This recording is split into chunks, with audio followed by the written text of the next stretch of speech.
All right, joining us now, he is the host of CRTV's Levin TV, the host of Life, Liberty, and Levin. Wow, you had big ratings this weekend right here on the Fox News channel. I call him the great one, Wonderful. Mark Levin. We missed you a couple of weeks, and we're glad you're back, my friend. Let's talk the election. Thank you. Well, you know what? It's time for we, the people, to stand up for ourselves, for our families, for our faith, for our country, for our party, and for our president. You know, the media have interposed themselves in this election, Sean. We're actually fighting the media, we're fighting the Democrats, we're fighting academia, we're fighting Hollywood and all the rest. And 64% of the voters say the press has done more to divide the country. More people think the press has divided the country than the President of the United States. And I'm going to tell you why. The word Hitler is very popular with the press, with Joe Scarborough. The word white supremacy is very popular over there at CNN. The word Stalin's now starting to pick up. They consider those of us who support this president and support an America agenda as Nazis. They referred to us as racists, as white supremacists. Every time there's some horrific event, they try and pin it on us, pin it on our president, pin it on our party. It's really time, America, to push back. Enough is enough.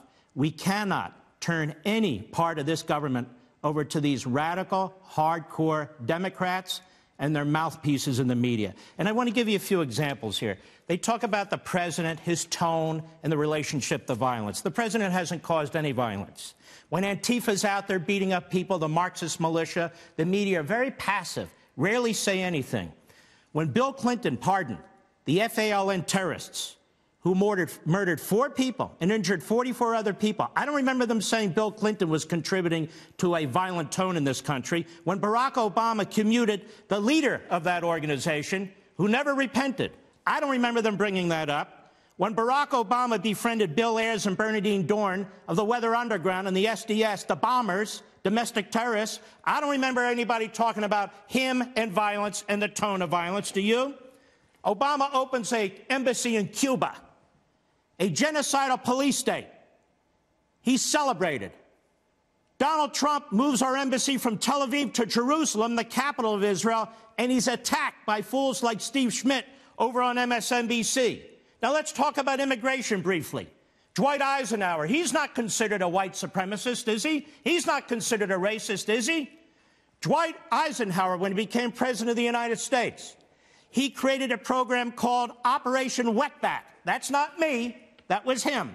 Operation Wetback. What was that? He ordered the military to round up 1.3 million illegal aliens and deport them. And that's exactly what he did. And he was supported by the Democrat Party, too. I'll go further. 1960s, Cesar Chavez, the founder of the United Farm Workers Union, he ordered his members at night to watch the southern border and report illegal aliens coming over the border to then the INS. 1969, Chavez, Ralph Abernathy, who'd been the confidant of Martin Luther King in 1969, and Walter Mondale, I don't believe he was a racist, they led protests on the southern border against illegal immigration. I'll go on. The press says Donald Trump is threatening freedom of the press. How so? By calling them out? By challenging them? By exposing them? John Adams, one of our greatest founders, put in place the Sedition Act. The Sedition Act. He actually put some newspapers out of business and put some journalists in prison. Abraham Lincoln put out an executive order. They shut down almost 300 newspapers and put journalists and editors in prison. And not only that, the great progressive leader, Woodrow Wilson, he had the Sedition Act of 1918, did the same thing, put some journalists in prison and some of his opponents. Donald Trump hasn't done anything like this. He's not rounding up illegal immigrants who are in this country by the hundreds of thousands. He's not shutting down newspapers. He's not putting journalists in prison. Yet they refer to him as Hitler and as Stalin. And then we have this policy where we separate children from their parents who come here illegally, not because we want to put them in cages like Obama did, but because we want to protect these children from coyotes, from kidnappers. You got to sort them out and figure out who's who since they're here illegally.